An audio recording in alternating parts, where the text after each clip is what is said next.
Pues muy buenas tardes, un gusto saludar a todos los participantes en estas sesiones de webinars que está implementando la Facultad de Comunicación de la Universidad de Anáhuac, México. Un servidor, Jorge Hidalgo, coordinador académico de posgrados de la facultad, en nombre de nuestro director, el maestro Carlos Cienfuegos, les da la más cordial bienvenida a estos espacios sociodigitales que tenemos de diálogo, reflexión y encuentro con expertos en la materia de comunicación, mercadotecnia, temas de comunicación estratégica también, que están el día de hoy pues haciendo análisis sobre todo de la realidad que nos está tocando vivir. Y hoy pues para nosotros es un gusto y un honor poder compartir este espacio con un experto en la materia, el maestro Luis Ángel Hurtado, a quien me voy a permitir presentar en unos minutos más, pues es quien nos va a estar acompañando el día de hoy para hablar sobre este tema que seguramente para muchos de nosotros se ha convertido en el dolor de cabeza, y digo en el dolor de cabeza porque en las últimas 9 semanas que hemos estado expuestos sobre todo a los medios de comunicación, tanto tradicionales como digitales, pues todos hemos estado viviendo esta saturación informativa, ¿no? Ya denominada por algunos y conceptualizada como infoxicación, ¿no? Pero también este tema de la infodemia, ¿no? No solamente hablamos ya de una pandemia en términos de lo que es el SARS, el COVID-19, sino también pues esta saturación informativa que tenemos, este combate y lucha que se está generando también en el territorio mediático por informar, pero también por desinformar. Y con este motivo fue que nosotros nos dimos a la tarea también de buscar a uno de los expertos que está levantando información, investigación sobre estas temáticas, y fue así como recontactamos con el maestro Luis Ángel Hurtado, con quien hemos tenido el gusto de platicar en otras ocasiones, en otros foros y en otros espacios, gracias al estudio que están realizando desde su empresa consultora en comunicación política aplicada. Y bueno, pues yo le agradezco muchísimo a Luis Ángel Hurtado que esté el día de hoy con nosotros. Luis Ángel, muchísimas gracias por haber aceptado la invitación de la Facultad de Comunicación para este diálogo que queremos tener contigo todos los asistentes. Muchísimas gracias, Luis Ángel. Doctor, para mí es un honor y un gusto estar con ustedes el día de hoy. Muchas gracias. No, gracias a ti. Y para quienes no tienen el gusto de conocer al maestro Luis Ángel Hurtado, me voy a permitir compartir una presentación con una breve semblanza sobre su trayectoria. Les digo, el maestro Luis Ángel Hurtado está platicando con nosotros sobre todo este tema central, fake news, el enemigo silencioso en Internet, como él lo ha denominado. Y el maestro Luis Ángel Hurtado, para que sepan sobre su trayectoria, es licenciado en Comunicación por la Facultad de Ciencias Políticas y Sociales del UNAM. Él realizó estudios de maestría en Estudios Políticos y Sociales por la misma facultad. Paralelamente efectuó estudios en Derecho Electoral en el Instituto de Investigaciones Jurídicas del UNAM y en Diseño de Campañas Políticas y Comunicación Política Institucional por el Instituto de Investigaciones Sociales del UNAM. Actualmente cursa el doctorado en comunicación en la Universidad Iberoamericana en la Ciudad de México y cuenta con la especialidad en comunicación y diseño de campañas en el posgrado de la Facultad de Ciencias Políticas y Sociales del UNAM. Es académico en la licenciatura de Ciencias de la Comunicación de la UNAM. También ha sido profesor investigador invitado del posgrado en Periodismo e Investigación de la Universidad Autónoma del Estado de México, la UAM. También ha participado como profesor en la Escuela de Periodismo Carlos Septién García y en la Facultad de Estudios Superiores, sede Acatlán. En su haber académico cuenta con 3 libros publicados en México, todos ellos sobre los estudios de comunicación política, ¿no? En temas relacionados durante el proceso electoral del 2006 al 2012 en México. Cuenta con más de 10 artículos de corte académico publicados en las principales revistas científicas de México y Latinoamérica. En el ámbito profesional se desempeña como director general de la Consultoría en Comunicación Política Aplicada, donde coordina el área de investigación y actualmente también coordina la investigación Uso de Internet en México, estudio que ha tenido más de 400 impactos en medios nacionales y 50 impactos en medios internacionales. Es analista político en la revista Alcaldes de México, horizontal en ADN 40 en Televisión Azteca, en Antena Radio Tercera Emisión en el IMER, y en el tiempo de análisis del IMER también, en Radio UNAM, Radio Educación y en la revista Zócalo. Como pueden ver, una gran trayectoria en la parte de medios y sus temas de análisis e investigación se centran en el comportamiento de los medios de comunicación, propaganda, comunicación política y redes sociales, y hoy por ese motivo lo tenemos aquí como invitado para participar en este conversatorio para profundizar sobre todo en este tema que son las noticias falsas y todo lo que está ocurriendo en el territorio digital. Nuevamente, Luis Ángel Hurtado, muchísimas gracias por estar aquí con nosotros. Para las personas que se siguen sumando a nuestro conversatorio, les decíamos, ahorita van a tener cámaras y micrófonos apagados y posteriormente, cuando empecemos el conversatorio, abriremos los micrófonos para poder dialogar con el maestro Luis Ángel Hurtado. Adelante, Luis Ángel, te cedo la palabra, los micrófonos y la pantalla. Bueno, pues primeramente debo agradecer al doctor Jorge Hidalgo por la invitación. Es para mí un honor estar aquí platicando con la comunidad de la Universidad de Anáhuac sobre este tema. Ciertamente es un tema que bien he venido trabajando desde pues ya algunos años, porque me ha entrado mucho la inquietud y el interés sobre este tema que es hoy en día uno de los temas que básicamente se está centrando la discusión, el análisis y sobre todo las reflexiones sobre lo que actualmente está viviendo Internet tras la propagación de esta pandemia que yo he denominado como pandemia viral o virtual, que hoy conocemos como fake news. Bueno, el tema que yo pienso o voy a realizar en este tiempo que voy a platicar con ustedes, lo he titulado Fake News, el enemigo silencioso de Internet. Como tal, el tema o la estructura de la exposición está dividida en cuatro ámbitos. La primera, vamos a hablar precisamente de las características propias de Internet, para posteriormente unir estas características con el tema y las características de la desinformación, de los fake news, y a partir de eso llegar a una posible conclusión sobre el reto que actualmente tiene Internet en esta coyuntura y bajo esta lógica de la sobreproducción y presencia de los fake news. Bueno, pero antes de empezar, sí me gustaría que pusiéramos mucha atención en esta frase que he venido destacando en diferentes espacios académicos y mediáticos, que es, antes de Internet, pues nosotros consumíamos la información que se nos ofrecía a la hora que se nos establecía y desde un lugar específico. ¿Qué quiere decir? Que antes nosotros estábamos sujetos como actores en este proceso comunicativo, a consumir la información que los medios nos proporcionaban, a la hora que ellos nos decían y desde un lugar específico, que muchas veces las salas de nuestros hogares, las habitaciones, las recámaras de nuestros hogares, o básicamente los lugares donde hubiera ya sea un televisor, ya sea una radio, o en llegado caso teníamos que acudir a nuestro kiosco para adquirir un periódico o esperar a que llegara el periódico todos los días. Bueno, entonces, bajo esta lógica, ahora entramos a una etapa distinta, porque precisamente llega un medio de comunicación que es Internet, que es un medio que concentra muchos medios o es considerado un metamedio. ¿Por qué? Porque prácticamente este medio recopila en su dinámica o en su espacio a otros medios, televisión, radio, prensa, correo postal, el cine, etcétera, etcétera, etcétera. Pero esto no quiere decir que este medio no tenga sus propias características. Encontramos que también existen características que lo hacen distinto y a la vez también lo hacen único en ese sentido. Y una de las primeras características que me gustaría destacar es precisamente la horizontalidad. ¿Qué quiere decir? Que antes nosotros estábamos acostumbrados a que la información fuera vertical. La información la emitían los emisores, en este caso puede ser, vamos a poner un ejemplo, pueden ser los políticos. Los políticos marcaban sus agendas, estas eran retomadas por los medios de comunicación tradicionales, prensa, radio y televisión, y después recaía en nosotros como sociedad civil.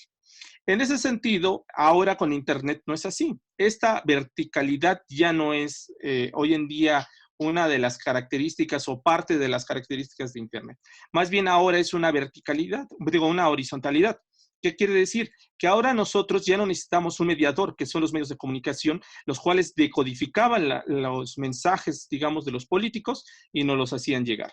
En este caso no, nosotros podemos tener interacción directa con los políticos o los políticos pueden tener interacción directa con nosotros. Ahora, no solamente los políticos, pueden ser figuras públicas, las cuales pueden ser pues, artistas del medio del espectáculo, líderes deportivos, líderes sociales, etcétera, etcétera, etcétera. En ese sentido, ahora esa llamada verticalidad no existe, o ya no, por lo menos en Internet, ya no figura tanto. Ahora ya hay más una horizontalidad en la cual nosotros ya burlamos a los medios de comunicación tradicionales y nos podemos dirigir directamente a la persona con la que deseamos tener interacción. Ahora, otra de las características que encontramos o se encuentra es precisamente que Internet nos permite la generación de redes de una forma más rápida. A diferencia de los medios tradicionales, Internet nos encuentra o nos facilita la posibilidad de poder generar grupos en los cuales estemos conectados por temas afín, temas de interés o temas que muchas veces son no de nuestro interés o no tema de nuestra afinidad, sino tema de análisis o temas que son, desde nuestro punto de vista, temas de trabajo. En ese sentido, Internet nos permite eso, generar estas redes, que muchas veces esas redes pueden ser derivadas o pueden derivar a la generación de movimientos en red, como los que vivimos el año pasado precisamente en Sudamérica, o que hemos vivido en la década pasada en la parte norte de África, en la cual pues a través de Internet muchas personas afines a cierto tipo de pensamiento, a cierto tipo de demandas o a cierto tipo de ideología, generaron un ambiente, una conexión a partir del uso de las redes sociodigitales o Internet, y a partir de ello decidieron optar a partir de movilizaciones fuera del espacio virtual o el espacio público digital, sino entrar en el espacio público y decidieron pues cambiar, hacer un cambio, digamos, en el régimen que en ese momento los gobernaba. En el caso de Sudamérica, pues básicamente los movimientos en red se caracterizaron el año pasado por estos movimientos en contra de las políticas que muchos gobiernos habían optado o aplicaciones de ley que habían en ese momento aplicado. Bajo esa lógica, Internet nos permite a una velocidad mucho más rápida generar grupos y por lo tanto redes para fines específicos. Ahora, otra de las características que encontramos en Internet es precisamente el acceso a la información ilimitada. En este sentido, tenemos acceso no solamente a información que se produzca en el contexto donde nos desarrollamos. Internet, igual que muchos especialistas en años pasados habían empezado a hablar de que Internet era el medio que empezaba a globalizar la información. Con ello también Internet rompe las fronteras que existían, las fronteras informativas, y podemos acceder a información que está presente en otra parte del mundo y de una forma rápida y sencilla. Podemos ver en tiempo real, ya sea nuestro programa favorito, podemos estar presentes en una reunión a distancia sin necesidad de estar físicamente ahí. Podemos estar también consumiendo hoy en día la transmisión de una emisora de radio, etcétera, etcétera. Ahora Internet nos da esta posibilidad de que tengamos esta información al alcance de nuestra mano y a partir de un dispositivo que puede ser nuestros teléfonos inteligentes. Otra característica que encontramos precisamente con Internet es que permite el acceso a información de cualquier parte del mundo, que viene de la mano precisamente del anterior, y que en ese sentido pues rompe ya las barreras físicas que existían en su momento y ahora podemos acceder a cualquier información de cualquier parte del mundo. Otra característica es la interactividad, que es sujeto-objeto, esta famosa interactividad que hablan muchos especialistas en comunicación, en la cual precisamente entre mayor interactividad existe, más podemos tener interacción nosotros con la información que se nos presenta, ya sea en una red sociodigital, ya sea en una plataforma digital, ya sea también en una página de Internet, etcétera. Ahora nosotros, entre mayor desarrollo de interactividad tenga ya sea el software que estamos utilizando, es mayor, digamos, el flujo de información que nosotros generamos a partir de esta interactividad que tenemos con nosotros y los dispositivos y, por supuesto, mediado a partir de las diferentes plataformas que existen. En ese sentido, ya la interacción que tenemos ya no es sujeto a sujeto, sino más bien es de sujeto al dispositivo y del dispositivo al sujeto. En ese sentido, es otra de las características que hoy tenemos presentes en Internet y que en este caso lo diferencia de otros medios de comunicación. Otro es precisamente la temporalidad. En Internet, a diferencia de los medios tradicionales, no existe esa barrera temporal. Ciertamente hoy en día, ¿cuántas veces no nos han compartido noticias que precisamente corresponden a sucesos que ocurrieron hace días, meses e inclusive años? En este caso, la temporalidad en Internet no respeta, digamos, el flujo informativo. Puede ser que la información sea en el momento que estén ocurriendo los hechos o puede ser información que ocurrió hace mucho tiempo. Y esto también nos permite otro de los aspectos, que básicamente Internet atesora y resguarda la información. ¿Qué quiere decir? Que a diferencia de los medios tradicionales en los cuales se emite la información y si no, nosotros no la podíamos ver en su momento, escuchar o consumir, habíamos perdido la oportunidad de acercarnos a esta información. En el caso de Internet, pues no es así. Nosotros podemos poner tan fácilmente, ya sea en un buscador o en una red social, que publicó cierta persona en tal día y nos aparece ahí el listado de qué ocurrió. Podemos acercarnos ya sea a los periódicos, podemos acercarnos a las publicaciones que hacen en sus diferentes redes sociodigitales, o podemos acercarnos también a las emisoras, inclusive las televisoras, a las radiofusoras, y escuchar su programa favorito que en determinado momento no pudimos ver o escuchar. Ahora, otra de las características que tiene Internet es precisamente la virtualidad. La virtualidad es precisamente que nosotros no podemos estar físicamente presentes en el lugar. Hoy en día, este es, de hecho, uno de los elementos que hoy en día en esta coyuntura es de los más explotados, más cuestionados y, por supuesto, más demandados. Las famosas videollamadas hoy en día, gracias a Internet, se pueden llevar a cabo. Esta es una característica que necesariamente ya es propia de Internet, pero en este caso no solamente se limita a la información inmediata. Hoy en día se están desarrollando softwares para que precisamente a partir, digamos, de nuestro comportamiento mediante inteligencia artificial, ya no es necesario que nosotros contestemos o estemos ahí presentes, sino que aparezca un avatar, que es nuestro, digamos, imagen virtual, y la persona pueda tener en llegado momento interacción o interactividad con nuestro avatar.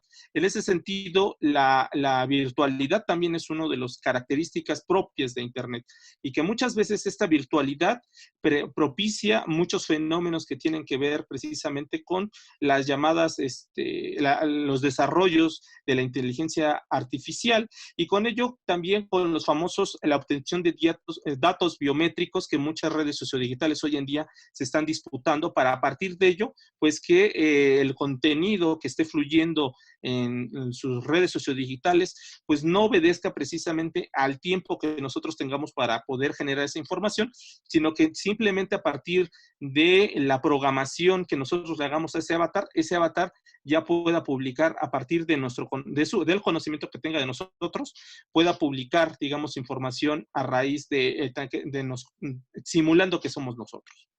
En ese sentido es otra de las características. Otra que tiene que ver es precisamente la velocidad con la que fluye la información. Y está la velocidad que hoy en día fluye gracias a Internet, que muchos gobiernos están siendo rebasados. Muchos medios de comunicación también están siendo rebasados precisamente porque en los medios tradicionales, por lo menos en la prensa, en la radio y en la televisión, la información que se presentaba se le daba un tratamiento informativo, una presentación, una curaduría en ese sentido, una verificación para poder transmitirla, digamos, en su momento o imprimirla o emitirla en una estación de radio. En ese sentido, Internet no es así. Internet puede ser, rompe todas esas barreras y cualquier usuario que hoy en día tenga a su mano un teléfono inteligente y una conexión a Internet puede transmitir en tiempo real lo que está ocurriendo, a lo mejor en las conferencias matutinas o en las conferencias vespertinas, o más allá, los sucesos que estén ocurriendo en latitudes que muchas veces no son cubiertas por los medios tradicionales de comunicación. Y con ello Internet permite, a partir de la velocidad y del acceso a estos dispositivos, compartir información que muchas veces no era ni tratada, ni comentada, y mucho menos tenía presencia en las agendas mediáticas de los medios tradicionales de comunicación.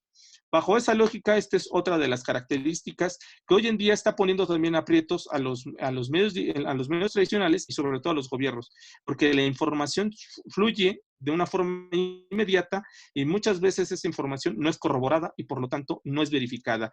Y en ese sentido, este elemento el que nutre hoy en día muchos de los padecimientos que estamos teniendo de desinformación que hoy en día se está llevando a raíz de la coyuntura que estamos teniendo. Por último, la última característica que tiene Internet, que me gustaría destacar, es la construcción social del contenido. A diferencia de los medios tradicionales, en esta, precisamente, en la cual nada más un grupo reducido, que muchas veces eran las salas de redacción o los encargados de generar la editorial de los medios de comunicación y por lo tanto la agenda mediática o la agenda de tal medio, la información en Internet es nutrida precisamente por todos. Todos somos los generadores de la construcción social del contenido.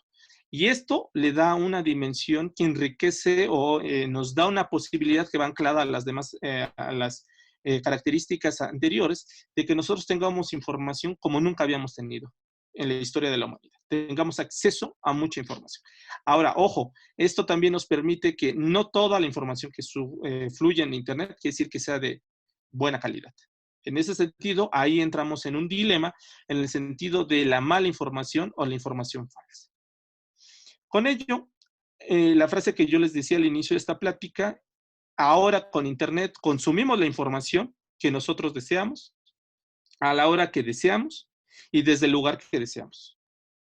Con ello, se rompen las barreras físicas, las barreras temporales y sobre todo las barreras del uso exclusivo o la exclusividad de los medios de comunicación tradicionales para ser los únicos en generar información y distribuirla. Con Internet, así no es, ya es de otra forma.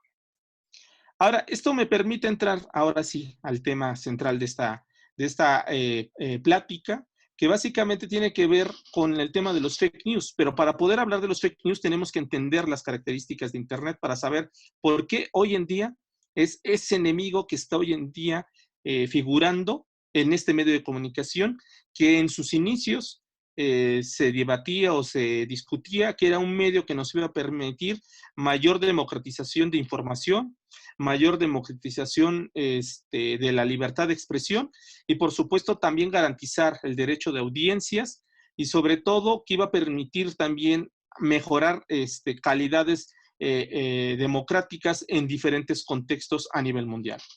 Ahora tenemos un problema que es precisamente este problema que nos estamos enfrentando, que es el problema de la desinformación, que básicamente quisiera yo hacer una división entre lo que es desinformación y lo que son fake news. Pero para ello tengo que empezar a abordar el tema de desinformación.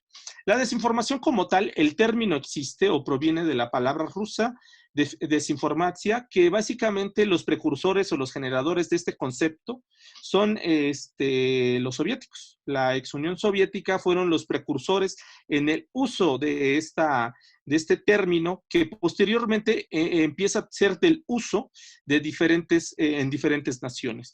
Pero entonces la primera aparición histórica que tenemos del término de desinformación lo vemos precisamente a inicios del siglo XX y que va en el contexto precisamente de la Revolución de Octubre. Con ello, este término no escapa a una connotación de carácter ideológico y por lo tanto político.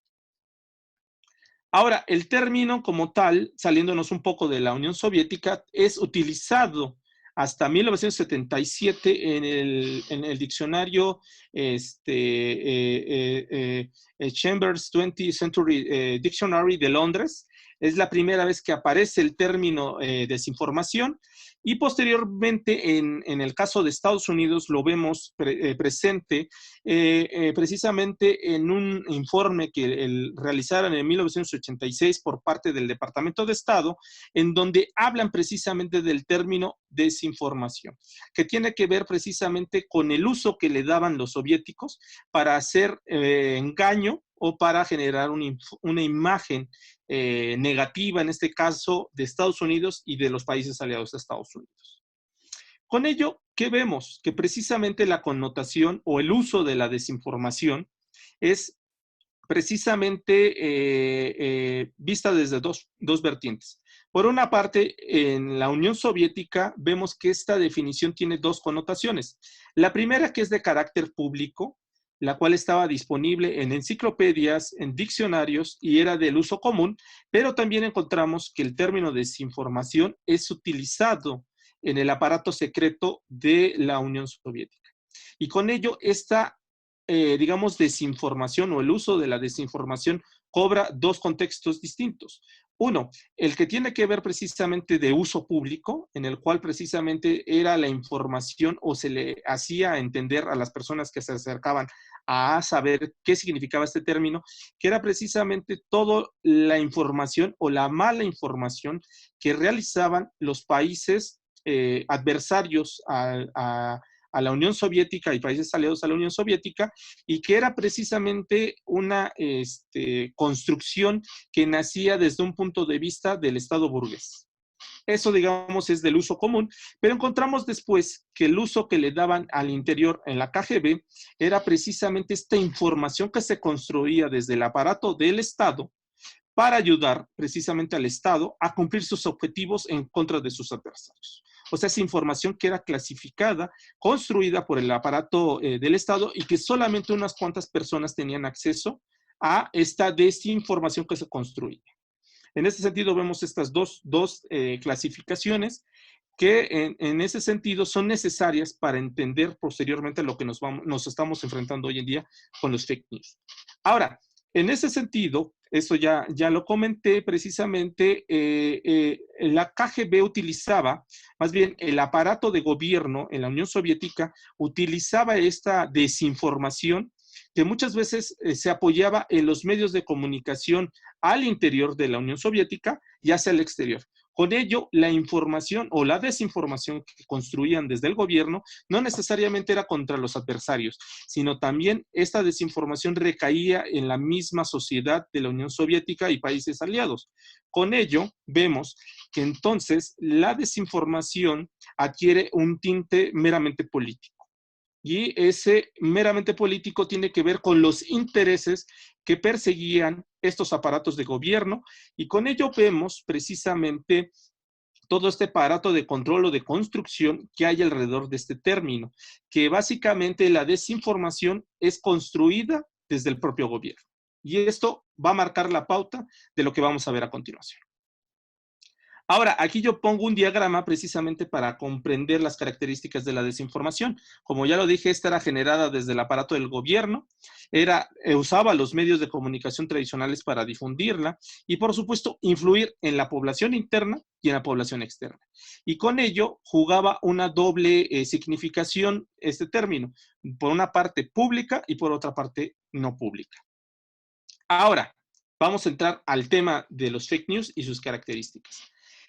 Según el diccionario de Oxford, en su edición 2017, consideró al término fake news la palabra del año, porque fue la más utilizada con respecto a la medición, a las distintas palabras que congrega este diccionario. Fake news fue el vocablo más utilizado en el 2017. ¿Y esto por qué? Pues precisamente en el 2017 tiene que ver con el contexto después de las elecciones en Estados Unidos, donde sale triunfador Donald Trump, y por supuesto de los procesos de plebiscito que se llevan a cabo en Inglaterra, principalmente en el Reino Unido, con el tema del Brexit, que es la separación del Reino Unido de la comunidad europea. Bajo esa lógica, este término por eso cobra tanto uso y tanta significación, y por lo tanto es considerada la palabra del año en el 2017. Ahora, ¿Qué entendemos por fake news? Pues son todas aquellas informaciones o información falsa que está diseñada con el objetivo de difundir precisamente un engaño deliberado con un fin político o financiero. En el caso de lo que son la desinformación que habíamos hablado anteriormente, que está presente en los medios de comunicación tradicionales, los fake news ya cobran otra dimensión, que tiene que ver con un aspecto meramente político, que eso ya viene desde la época de la desinformación, pero también un tema de carácter económico. Y eso ahorita vamos a empezar a desarrollar. Ahora, ¿qué tipos de fake news existen? Aquí yo coloco 3 que son las que principalmente se ha encontrado y se ha discutido alrededor de cada una de ellas y que encontramos que es la misinformation, desinformation y la malinformation.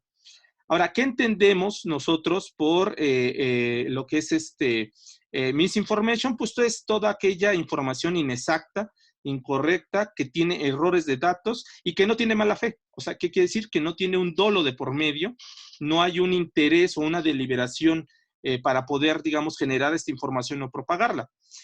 Básicamente es un error que muchas veces ocurre cuando nosotros nos dan una información, nosotros la creemos que es verdadera y la compartimos.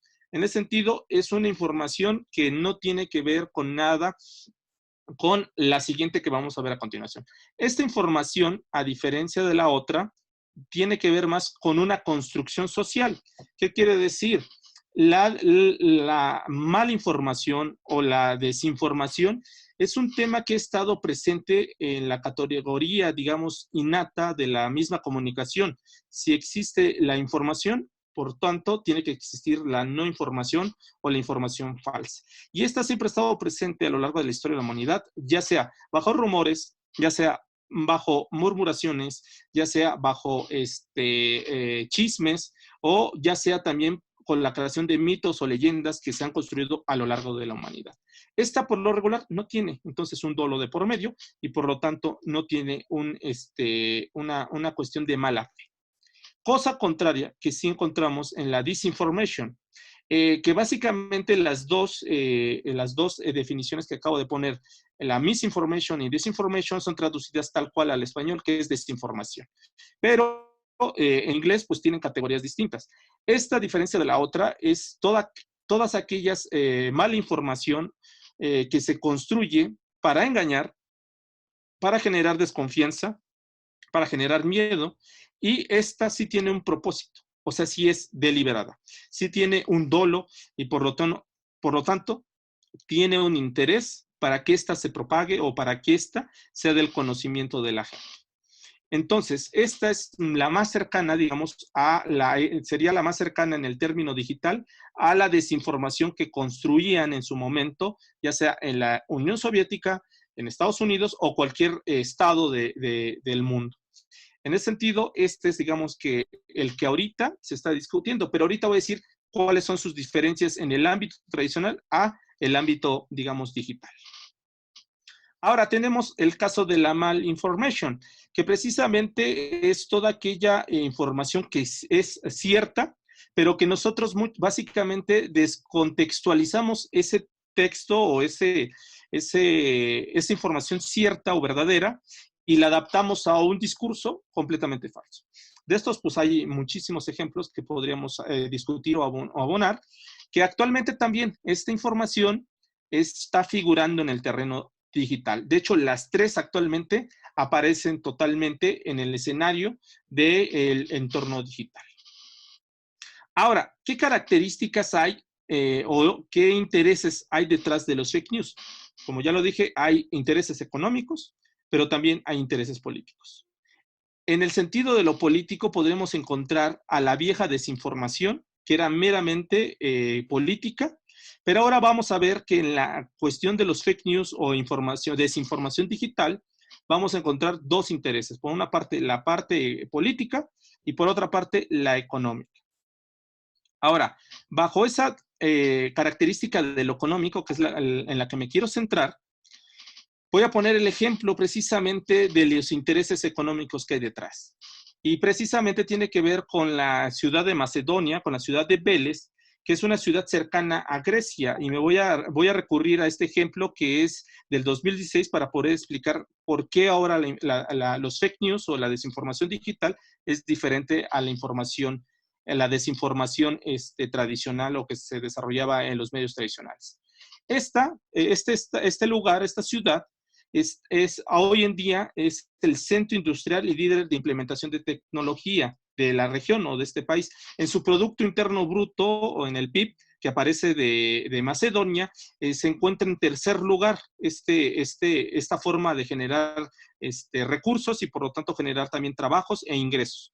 Y esta básicamente se centra precisamente a que los jóvenes hoy en día en esta ciudad, su manera de sobrevivir o de llevar a cabo diferentes formas de autoemplearse es contratando un espacio o generando una website, y esta website esté hecha a partir de información falsa, la famosa disinformation, que precisamente albergó en el 2016 140 sitios, los cuales generaron, pues básicamente cerca de los siguientes datos. Uno de estos solos sitios en el 2016 generó en promedio 1 millón de visitas al mes, lo cual se traduce en clics, los cuales a la larga se caracterizan por monetizar, que quiere decir que surgen patrocinadores, surge el mismo Google que les da, digamos, una prebenda o un pago para que aparezca publicidad en su sitio porque tiene muchísimo tráfico de personas que están interesadas en la información que surge en ese sentido. Con ello vemos que este tema o la generación de fake news hoy en día surge también de una necesidad de empleo y surge de una necesidad también económica, a diferencia de la desinformación que se hacía en la era tradicional, que básicamente los estados eran los encargados de generar esta desinformación para hacérsela llegar a la sociedad y a los medios de comunicación con un fin meramente político. En este caso vemos que no es tanto así, sino que vemos un fin económico, hay un interés económico de estas personas por generar esta desinformación, porque a la larga les resulta un negocio, y al haber un negocio, pues va a haber mayor número de notas y por lo tanto mayor interés por generar este tipo de notas. Entonces, relativamente, ¿cuál es el procedimiento para realizar los fake news? Pues básicamente es sencillo, como yo se los decía, cualquier persona compra un espacio, un dominio en Internet, y ese dominio en Internet, a partir de su desarrollo o sus estructuras, que básicamente encontramos que estos dominios de Internet copian muchas veces o mutan o replican el mismo diseño que medios tradicionales o medios de mucho prestigio, ya sea el New York Times, ya sea El País de España, ya sea The Guardian, ya sea el Le Monde, etcétera, etcétera. Copian exactamente la interfase o la forma como está estructurado este medio para a partir de ello, la gente que entre a este medio falso, caiga presa de la información falsa que se está generando en este medio. En ese sentido, replican o clonan la información que se está, digamos, replican, digamos, la estructura de este medio. Y con ello no solamente la estructura, muchas veces hasta el nombre. ¿Cuántas personas no han caído en la información que muchas veces genera el Universal? Pero muchas veces cuando tú vas al link, ves que es el Universal es. Y en ese sentido, cuando ya ves ese es, ya no corresponde al medio mexicano, sino corresponde a otro medio. Y muchas veces también copian los colores, copian inclusive también los nombres de ciertos reporteros con mucho renombre y a partir de ello construyen, digamos, esta parte. A partir de eso, construyen las noticias y después las publican en las redes sociodigitales que construyen de ese medio ficticio y que ese medio ficticio lo pautan, esas redes, más bien pagan para que esas noticias en cuestión de minutos se vuelvan temas de interés. Invierten, digamos, 1,000 pesos o 2,000 pesos para que lleguen a un grupo grande de personas y a partir de ese grupo grande de personas, este tema se vuelva de interés de muchas más personas y se vuelva viral. Bajo esa lógica, en el 2018 vimos que esto ocurrió precisamente con las elecciones en México. que muchas veces circulaban ya sea noticias falsas, ya sea en su modalidad escrita, pero también encontramos noticias falsas construidas a partir de videos, pero también encontramos noticias falsas construidas a partir también de imágenes. En ese sentido, vemos estos abanicos que también hoy en día están integrados también en la dinámica. Ahora, ¿por qué nos volvemos presas, digamos, de esa información falsa? Pues básicamente por los algoritmos que existen hoy en día en las redes sociodigitales y por lo tanto en Internet, que tiene que ver básicamente con un fenómeno mejor conocido como la cámara de eco o el famoso echo chamber, que es básicamente que tú lees a partir de los likes que nosotros demos, de que ingresemos a ciertos portales de noticias o ciertos espacios o ciertos links, este algoritmo a la larga genera, digamos, un patrón de tu comportamiento y te empieza a presentar las noticias o las personas que son afines a tus gustos o a la forma en que tú estás construyendo tu mundo. Con ello, vemos que nosotros, a partir de que entramos a Facebook, a Twitter, a YouTube, a Instagram y hoy en día a TikTok, vemos precisamente la información de los usuarios que siempre les damos like, con los que siempre simpatizamos, pero muchas veces no vemos aquellas cosas que nos desagradan. Con ello, esto empieza a descartar digamos, la contraposición de la forma en que nosotros vemos la realidad o que nosotros estamos construyendo nuestra realidad. Con eso, vemos hoy en día que muchas veces los fake news son construidos a partir de estos elementos, de nuestros gustos, de nuestros miedos, todo esto que tiene que ver con la cuestión emotiva que hoy en día estamos vertiendo en las redes sociodigitales son materia prima para las personas que están detrás de la construcción de estos fake news. Y por eso muchas veces esta información que construyen a partir de nuestras emociones solamente viene a corroborar nuestra forma de pensar y nuestra forma de ver el mundo. Con ello, este tema se vuelve mucho más complejo. ¿Por qué? Porque entonces los algoritmos hoy en día están propiciando la difusión y por lo tanto la propagación y por lo tanto la aceptación de una forma de ver el mundo a partir de información falsa. En eso, nada más en el aspecto económico, porque también tiene que ver con las mismas empresas que hoy en día son dueñas de estas redes sociodigitales. Para Facebook representa un gran negocio el pautado de noticias falsas, porque muchas de ellas son construidas en el ámbito de estrategias políticas. Y en ese sentido, Facebook no ha decidido cambiar, digamos, este algoritmo que permita el pautado de información que tenga que ver con el ámbito político, cosa que sí ha hecho Twitter y básicamente Google, y con ello YouTube. Pero esto no ha sido barrera para que se siga generando información falsa en estas redes sociodigitales y con lo tanto la difusión de esta información falsa. Ahora, vamos a ver, ya vimos el interés político, digo, el interés económico, el interés político. A diferencia del interés político de la desinformación, que básicamente era estructurada por el Estado, en este caso el gobierno, el interés político hoy en día, no solamente en la era digital, se centra a que la desinformación es construida por el interés del aparato de gobierno, sino que también el interés político entra en todas aquellas personas, ya sea empresarios, líderes de opinión o inclusive opositores al gobierno actual o al gobierno que esté en turno, generen información falsa. Y esta información falsa sea muchas veces contratada. ¿Qué quiere decir? Que se le pague a empresas o a los individuos que están generando en estos sitios website información falsa y que muchas veces es información que yo he denominado on demand, bajo pedido. Y en ese sentido, a lo mejor en Macedonia o en Vélez, la información que estas personas construían en contra de Donald Trump, o a favor de Donald Trump, o en contra de Hillary Clinton, o a favor de Hillary Clinton, muchas veces obedecía a una estrategia de campaña.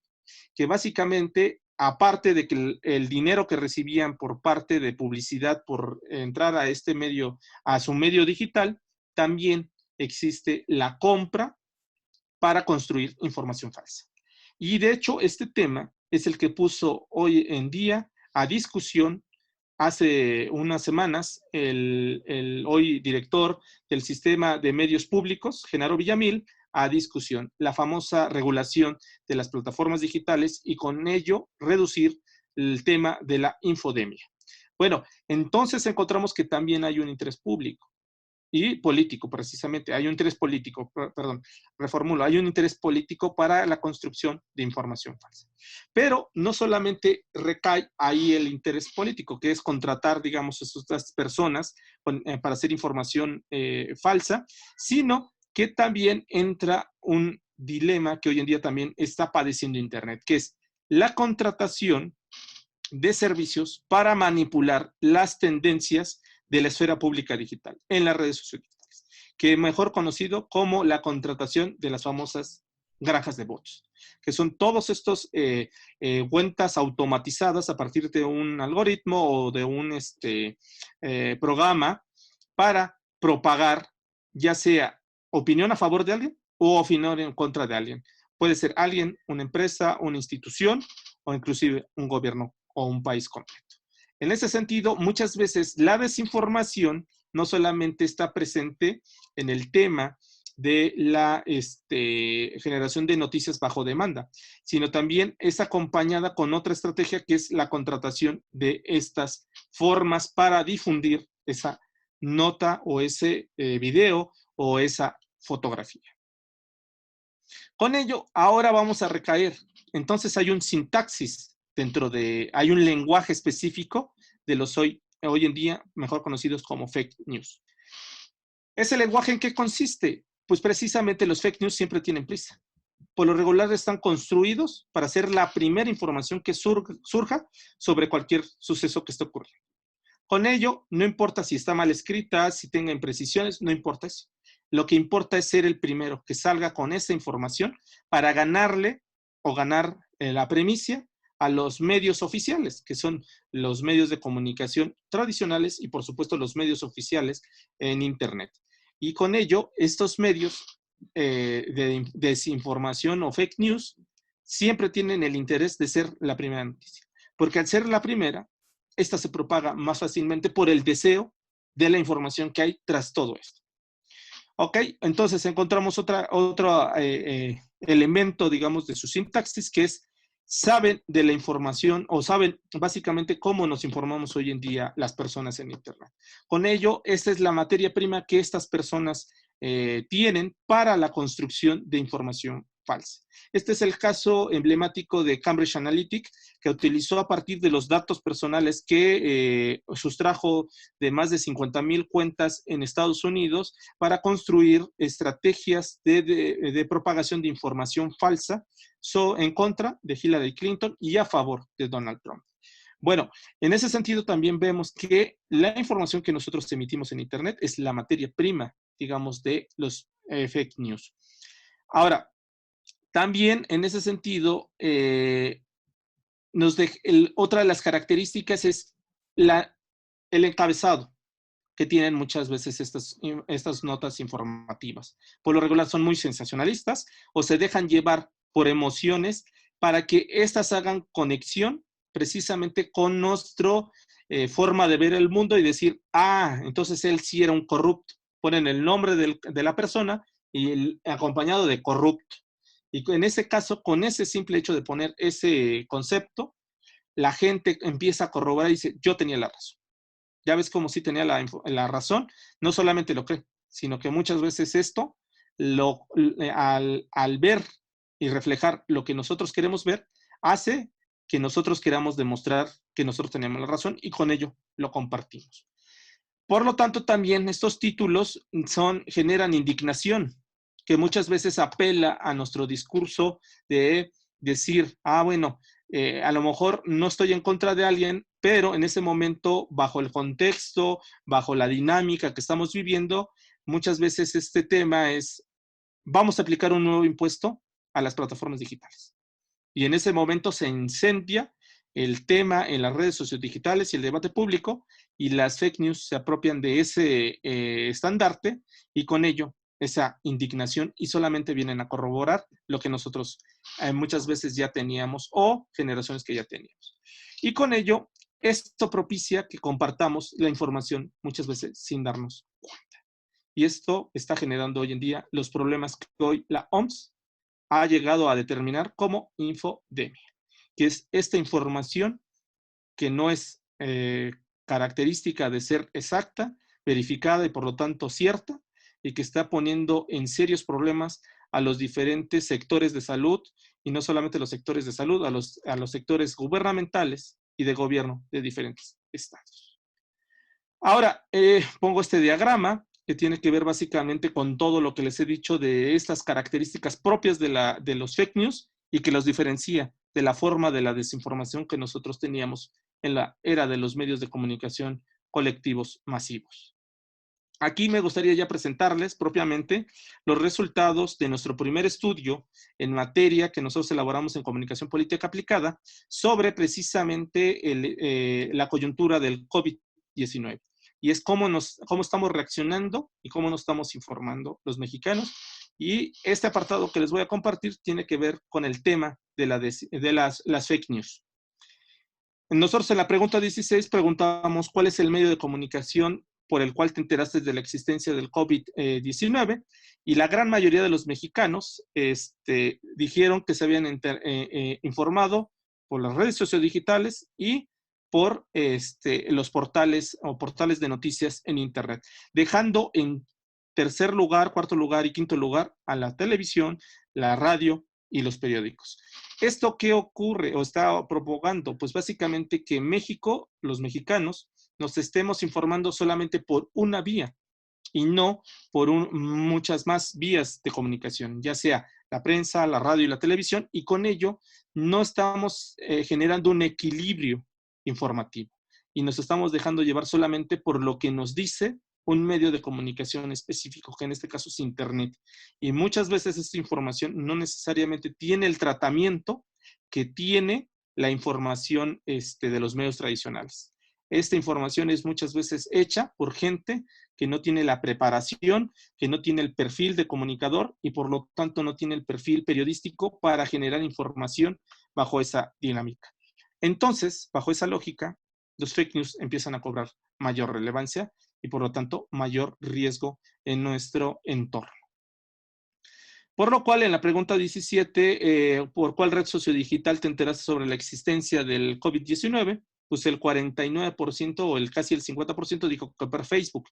Y esto es lógico. Facebook es, según datos del Instituto Federal de Telecomunicaciones, es la red sociodigital con mayor presencia en nuestro país. El 99% de usuarios que tienen acceso a Internet y que usan una red sociodigital o usan una red sociodigital, tiene una cuenta de Facebook, el 99%. ¿Qué quiere decir? De cada 100 mexicanos, 99 tiene una cuenta de Facebook. Características de los fake news. ¿Cuál es la red social donde te estás informando sobre la pandemia? Aquí es al revés. Nos estamos informando más por Twitter, porque básicamente la información que fluye en Twitter es más rápida y por lo tanto más actualizada. Y en ese sentido, Twitter acaba de tener un repunte en esta coyuntura, como también están teniendo los medios tradicionales, la prensa, la radio y la televisión. Pero en ese sentido, en el ámbito digital, Twitter es, digamos, el preferido. En los últimos 5 días están enviando información falsa sobre el COVID-19. El 83% de los entrevistados dijo que sí había recibido información falsa sobre el COVID-19. ¿Qué quiere decir? Que de cada 100 mexicanos, 83 ha recibido información falsa sobre este tema específico. ¿En qué red social te han enviado información falsa sobre el COVID-19? Básicamente es Facebook, 41%. Cuando te envían información falsa o noticia, ¿quién te las envía? Y aquí está precisamente los dos vertientes que les hablaba de los intereses que hay detrás de la generación de fake news. Por una parte vamos a ver el interés político y por otra parte el interés económico. El caso de los amigos, pues ahí encontramos a la famosa misinformation, que es la información que básicamente nosotros compartimos en el caso de que nosotros consideramos que en su momento es verdadera y se la compartimos a nuestros seres queridos, que es el caso de los amigos. Pero aquí ya encontramos el caso de los desconocidos, que de repente alguien que no estaba en nuestras redes o círculos de redes sociales te envía información. Y esa información, ya sea por WhatsApp, un teléfono desconocido, muchas veces corrobora tu forma de pensar. Y esa información hoy en día hay dos vertientes de su origen. Una, que sea una persona que se dedica o viva de creación de información falsa, o dos, que sea alguien que fue contratado por un grupo específico, ya sea político o económico, para la generación de esta información falsa. Y con ello, esta información está circulando. Ahí tenemos que el 29% de los entrevistados nos dijo que habían sido desconocidos los que les habían enviado información falsa. Con ello, entonces estamos viendo la doble vía de la información falsa, o los famosos fake news. Ahora, ¿cuál es la red social donde más información falsa te han enviado sobre el COVID-19? Hay un empate técnico entre Facebook y WhatsApp. Y hay un empate técnico básicamente porque una es la red social con más usuarios o que tiene más presencia en nuestro país, que es el caso de Facebook. Y dos, la segunda red que más usuarios también tiene en México, que es WhatsApp. Pero esta, a diferencia de WhatsApp, de Facebook, WhatsApp es una red social más íntima, que quiere decir que solamente nosotros interactuamos con la gente que es cercana a nosotros. ¿Qué quiere decir? Que solamente la gente que ya sea en nuestro círculo primario, familiares, círculo secundario, amigos, ya sea del trabajo, de la escuela o de diferentes ámbitos, tenemos contacto. Pero en ese sentido, esta información la creemos más, a diferencia de Facebook, porque son nuestros círculos cercanos los que nos lo dicen. Y con ello vemos aquí una doble intencionalidad, que hay una estrategia detrás para emitir información en esta red sociodigital. Ya hemos vivido un caso en el mundo sobre esto, tras de una estrategia. El caso del 2018, en la elección presidencial en Brasil, donde cientos o miles de mensajes o fake news fueron compartidos alrededor de esta elección y que a la larga derivaron precisamente en la victoria del hoy presidente de Brasil, Jair Bolsonaro. En la pregunta 36 nosotros les preguntamos ¿por qué crees en esta información sobre el coronavirus? Aquí nosotros queríamos ver las características que tiene esta información y vemos que básicamente, en primer lugar, es que la información falsa que compartían usaban el nombre de una organización mundial, que en este caso es la OMS. Bajo esa lógica ponían, la OMS dice que el cubrebocas no funciona. Ah, y ahí vamos todos. Ah, sí, ya ven cómo López-Gatell, ya ve, el cubrebocas sí funciona. Ya ven cómo López-Gatell está mal y esto corrobora nuestra forma de pensar, nuestra forma de ver y esto se propaga mucho más fácil. Y en ese sentido también vemos que los títulos o los encabezados generan también una forma de por qué creemos en la información, el 9%. La presentación, que mucha gente entra y dice, ah, pues mira, creo que es el Universal, creo que es La Jornada, creo que es Noticieros Televisa, creo que es etcétera, etcétera, etcétera. Entonces, bajo esa lógica, nosotros preguntamos, ¿a quién crees que está generando información confiable? Y en este sentido encontramos que el subsecretario, pese a toda esta campaña que está habiendo, el subsecretario, al momento de que levantamos este estudio, con el 58.7%, dijo que creía en él, o sea que sí estaba generando información creíble, pero ojo, este es del segundo estudio. Acabo de recibir hace una hora, 2 horas, la medición de la tercera estudio que corresponde precisamente a la tercera etapa o tercera fase de combate a la propagación del COVID-19, donde realmente está circulando más información falsa o fake news en contra de esta figura que es Hugo López-Gatell. Y con ello, ya casi para concluir, yo formulo lo siguiente. Consumimos la información que deseamos, a la hora que deseamos, desde el lugar que deseamos y creemos en la información que deseamos. Básicamente a partir del famoso cámara de eco, no solamente estamos consumiendo información que deseamos, estamos a la hora que deseamos ni en el lugar que deseamos, sino también nosotros estamos decidiendo a quién le estamos creyendo y a quién no le estamos creyendo.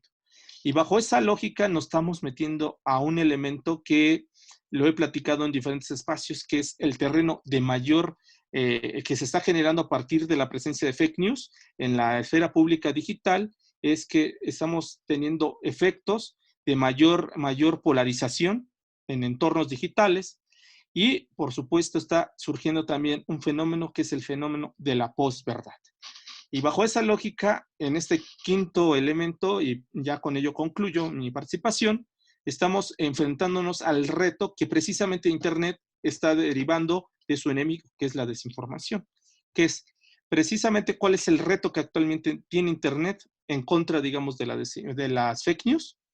Pues es hacer una mayor cantidad de información, acercar más bien una mayor cantidad de información a sus usuarios, pero que ésta sea de mayor calidad y que sea cierta. Con ello, está recayendo ahora el debate de la profesionalización de los medios de comunicación, pero sobre todo de nuestros periodistas.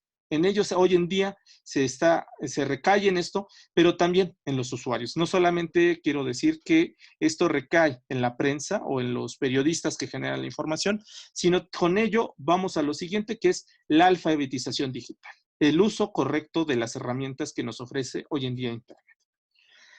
Eso va de la mano a lo siguiente, que al tener, digamos, un mayor criterio, una mayor alfabetización digital y unos mejores medios de comunicación y por lo tanto mejores periodistas, pues vamos a evitar la propagación de fake news y con ello vamos a evitar la contaminación del debate público, tanto digital como también real. Porque no necesariamente este debate se queda en lo digital, sino que muchas veces sale de lo digital y en las mesas, ya sea de nuestras reuniones, en nuestros hogares, hoy en día estamos discutiendo mucho de la información falsa que hoy en día está circulando en estos entornos digitales. Ahora, con ello, construimos una mayor deliberación. ¿Qué quiere decir? Que a partir de que tengamos mayor criterio, mayor calidad informativa y por lo tanto una mejor alfabetización digital, pues vamos a generar mejores argumentos y con ello vamos a ser más racionales al momento de escribir comentarios, no solamente compartir información, y vamos a restarle tanto peso a a las cargas emotivas, y con ello también a las cargas emotivas, a la polarización que hoy en día se está generando en este entorno digital y que muchas veces está propiciando pues estos fenómenos polarizantes y fenómenos de contraste que se reducen básicamente en la fórmula binaria amigo-enemigo. ¿Estás conmigo o estás en mi contra? Y en ese sentido, con esto que estamos viendo, Internet, digamos, tendríamos este reto que es mayor deliberación, pero basada en argumentos. Y con ello se erradicarían los discursos de odio o que inciten al odio y, por supuesto, a la intolerancia. Y con ello vemos que al combatir la desinformación digital, estaríamos reduciendo no solamente la propagación de fake news, sino también la propagación de polarización en las diferentes sociedades y con ello también la presencia del fenómeno de la posverdad y con ello una mejor calidad democrática y con ello también una mejor calidad ciudadana o la construcción de una ciudadanía digital y con ello usuarios más afines y con mayores posibilidades de hacer uso correcto de lo que hoy es Internet. Con ello, pues les agradezco muchísimo su atención. Muchas gracias. Muchísimas gracias, Luis Ángel. Ha sido un gusto escucharte. Vamos a abrir la sesión de preguntas y respuestas. Si quieren, como les marcábamos en el chat, levantar la mano para irles cediendo de manera ordenada también la exposición a nuestros participantes. Igual si quieren en un momento dado pueden compartir micrófono y la voz con nuestro invitado, el maestro Luis Ángel Hurtado. Luis Ángel, un poco cuando estás haciendo la exposición, en lo que ahorita les cedo la palabra a nuestros participantes, revisábamos este tema hoy en nuestro país, de qué tamaño es la industria de las noticias falsas. Tan solo revisaba que uno de los sitios que se ha caracterizado por generar este tipo de información, solía decir en una entrevista que le hiciera nuestra colega periodista Penile Martínez para uno de los portales de Univisión Noticias, que ellos recibían más de 20 millones de pesos al mes solamente en facturación por el tema de producción de noticias falsas y que los participantes en esta industria pues oscilan los sueldos entre los 15,000, 20,000 pesos nada más por estar generando notas de este tipo y que hoy se ha convertido quizá en una de las industrias poderosas, como ya lo mencionabas, en algunos países parte de su Producto Interno Bruto deriva de este tipo de interacciones y nos pone un desafío todavía mucho más grande,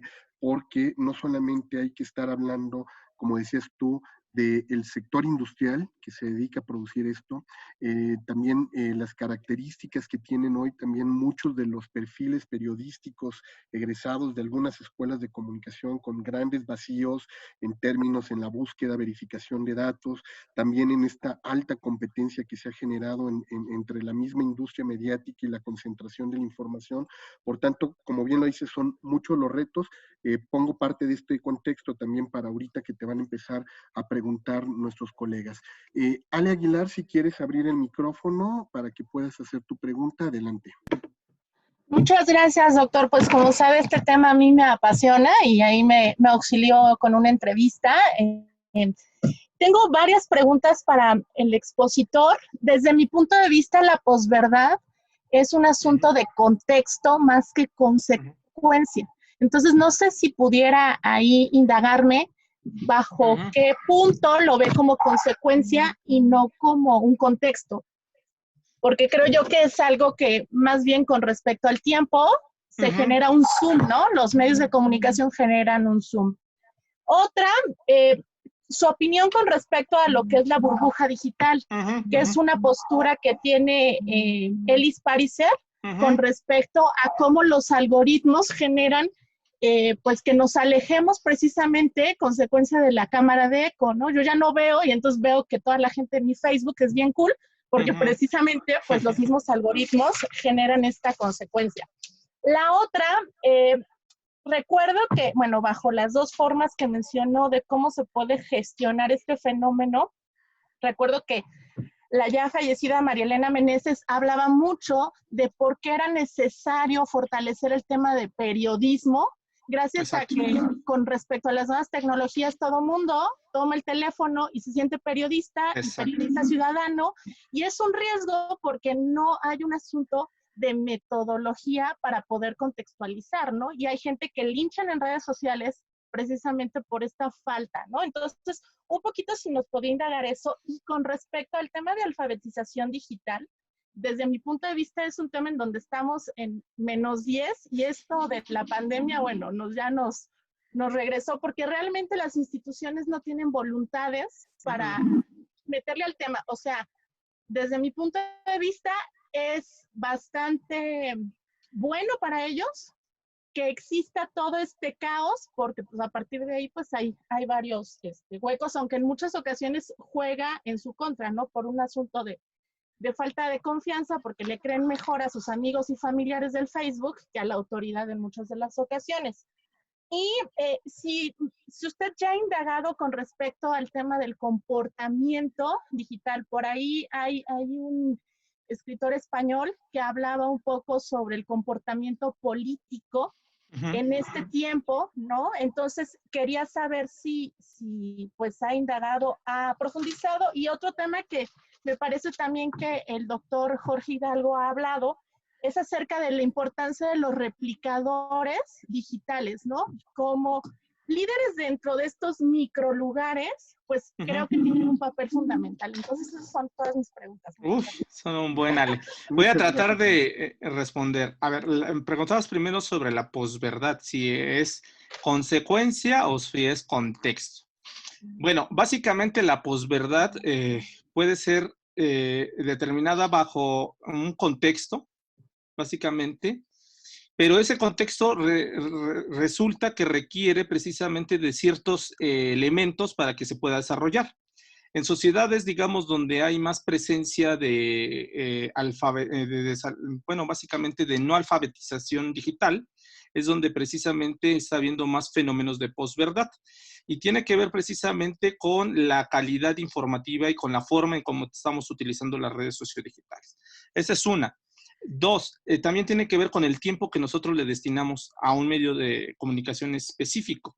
En el caso de México, según datos del Instituto Federal de Telecomunicaciones, a el corte de marzo 2020, les destinábamos entre 7 a 8 horas, 20 minutos todos los días. Ahora yo creo con el COVID-19 estamos hablando, yo creo que entre 10 a 12 horas. Hay gente que está destinando hasta 16 horas, gente que se dedica pues a la docencia, etcétera, pues está destinándole casi todo el día a esto. Esto es otro elemento que tiene que ver porque nosotros nada más estamos en este sentido informándonos por una vía de información y con ello no hay un equilibrio informativo, no hay una generación de criterio. Al no existir una generación de criterio, entonces nosotros no estamos recayendo básicamente en la generación de contrastar argumentos, ni siquiera información, solamente argumentos para decir, a ver, si aquí dicen que el subsecretario miente en la información, ¿por qué miente? No solamente me baso en información que llega en nuestras redes sociales digitales, sino que también debería de ir en portales de noticias, ir a consumir ya sean medios de comunicación tradicionales como la prensa, la radio, la televisión. Y ojo, también existen los libros. Y muchas veces los libros que hoy no se ha tratado, muchas veces ahí se explican muchos de los comportamientos, ya sea estadísticos o con temas de lo hoy en día epidemiológicos, que es el debate. Y muchas veces con esos elementos ya podemos formular un criterio, que ese criterio nos va a permitir muchas veces generar ciertos argumentos, dejarnos de ir, argumentos más emotivos, como yo lo decía. La posverdad se alimenta precisamente de eso, de todos aquellos comentarios que muchas veces son formulados más desde el ámbito de las emociones que desde el ámbito racional. Y en ese sentido, si nosotros nada más nos informamos por un medio de comunicación y pasamos todo el tiempo en eso, pues más fortalecemos. Y si a ese medio de comunicación le surgen los llamados cámaras de eco o las burbujas digitales, todavía el problema se vuelve más complejo. Ahora, esto también tiene que ver también con el fenómeno de los famosos líderes outsiders. ¿Qué quiere decir? Esos líderes que hoy en día son políticamente correctos, pero hace 10 años eran políticamente incorrectos. ¿Qué quiere decir? Son personas que hace 10 años no eran bien vistos bajo la lógica de, la lógica de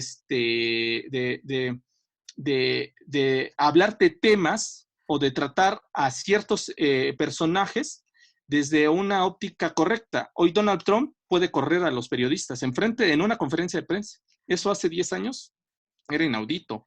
Hoy en día, pues nuestro hoy presidente también puede cuestionar directamente y confrontarse directamente, no solamente contra los periodistas o los medios de comunicación, sino también contra todas las instituciones que hace 10 años nos estaban dando certeza, nos estaban ayudando a cuestiones de legalidad, etcétera, etcétera, y que hoy en día estos personajes vienen y cuestionan esos datos, esos números, etcétera.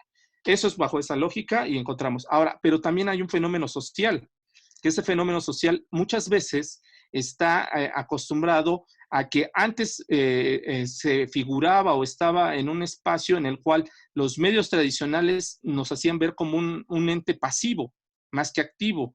Y ahora con Internet básicamente cobramos el rol de actividad. Y al tener ese rol de actividad, básicamente volvemos a lo mismo. Nos volvemos las personas en las cuales nos creemos los dueños, digamos, de esa verdad absoluta y empezamos a emitir mensajes que propiamente no están estructurados. Ahora, esto va de la mano con lo del periodismo que decía María Elena Meneses. Y en ese sentido estoy totalmente de acuerdo con ella, porque básicamente con la llegada de Internet surge el fenómeno o acrecenta el fenómeno del periodismo ciudadano. ¿Qué es el periodismo ciudadano? Pues todos aquellos ciudadanos que hoy en día tienen un smartphone o el acceso a Internet, pues ya sea por una tablet o por una computadora o cualquier dispositivo, y empiezan a narrar supuestamente ellos información que están viendo del acontecer diario. ¿Esto qué ha provocado? Que estos líderes de opinión o estos líderes ciudadanos han empezado a cuestionar los datos que muchas veces generan los medios tradicionales o los medios oficiales. Y no solamente los medios oficiales, sino también los líderes de opinión, las instituciones, y con ello se viene un desquebrajamiento de toda esta legalidad o legitimidad que tienen estos actores. Y con ello, pues vemos que es un fenómeno sumamente complejo el de la posverdad. Y apenas estoy contestando la primera pregunta. El caso del periodismo, pues bueno, yo sí estoy a favor de que el periodismo debemos de fortalecer no solamente en el ámbito de lo profesional, sino también en lo académico, porque hoy en día se está criticando mucho a los periodistas que acuden a las conferencias matutinas sobre las preguntas y todo eso. Yo hace unos días publicaba en Facebook y en Twitter, ¿por qué hoy en día nada más criticamos al periodista? Tenemos también que cuestionarnos nosotros como docentes en qué estamos fallando al momento de preparar a estos futuros comunicólogos, porque no solamente es un papel de ellos, quiere decir que es un sistema complejo en el cual también nosotros como docentes en comunicación, pues no estamos en ese sentido construyendo los diferentes mecanismos de aprendizaje y sobre todo de profesionalización de los futuros periodistas. Y en ese sentido, pues vemos un problema muy complejo. En el término de la alfabetización digital, pues bueno, México está súper mal. En otros países, principalmente europeos, la alfabetización digital o la alfabetización mediática es un tema que viene en la malla curricular, que los ministerios de educación obligan a que tengan materias desde el preescolar hasta el nivel superior. En México no existe esto, no hay ni voluntad política, ni voluntad social, por lo menos de una gran parte de la sociedad, porque estos temas se lleven también a discusión. Y creo que ya eran todos, ¿verdad, Ale? Faltó el asunto de los replicadores de la información. Cierto. Bueno, básicamente los replicadores estamos viendo un fenómeno muy interesante y esto, voy a poner de ejemplo en la investigación que hizo hace meses, más bien desde el año pasado, mis colegas de Signal Lab, precisamente que tiene que ver con los bots y la generación de la red Unlover. Ellos determinaron que había ciertas personas que eran las que, digamos, en el espacio digital propiciaban un tema, ya sea a favor o en contra, digamos, de la 4T, o a favor o en contra. Y que había personas que eran como los incitadores que replicaban esa información y con ello ardían o provocaban que esta información se replicara o se propagara en las redes sociodigitales y que muchas veces esta información no era ni corroborada, no era ni debidamente estructurada, pero sí tenía un gran impacto porque estas personas hoy en día cuentan con muchos seguidores y con mucha presencia en las redes sociodigitales. ¿Esto qué está propiciando? Pues que muchas veces estos replicadores pues ya sea a favor o en contra de cierta tendencia política, pues propaguen información que muchas veces, información falsa o información cierta, que apoye un proyecto o apoye el otro. En ese sentido, pues estos replicadores básicamente pues están jugando un papel activamente muy fuerte en la era sociodigital y con ello vuelvo a lo mismo, están contaminando muchas veces el debate público que estamos teniendo en las redes sociodigitales y por lo tanto en la esfera pública digital. Espero que haya contestado todo, Ale. Si no, les voy a dejar todos mis datos por si quieren platicar más adelante sobre un tema específico. Muchísimas Perfecto, gracias. Sí lo contactaré. Muchas gracias. Claro que sí. Hasta luego. Muchas gracias. Tenemos por aquí la pregunta también de Federico Morales. Federico, si quieres abrir tu micrófono, adelante. Hola, ¿qué tal, doctor? Bueno, felicidades en principio por tu excelente conferencia, estaba muy interesante.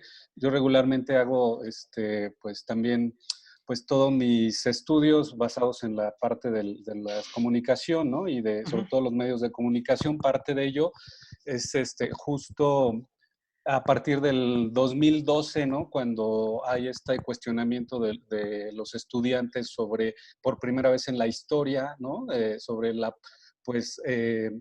el trabajo de los medios de comunicación, ¿no? Que nunca antes se había tocado en nuestro país, ¿no? En el sentido directo, ¿no? De que dijeran cuál era verdaderamente su línea de acción, ¿no? Y desde ahí, bueno, tú mismo lo comentaste con la famosa primavera árabe y todo este fenómeno, ¿no?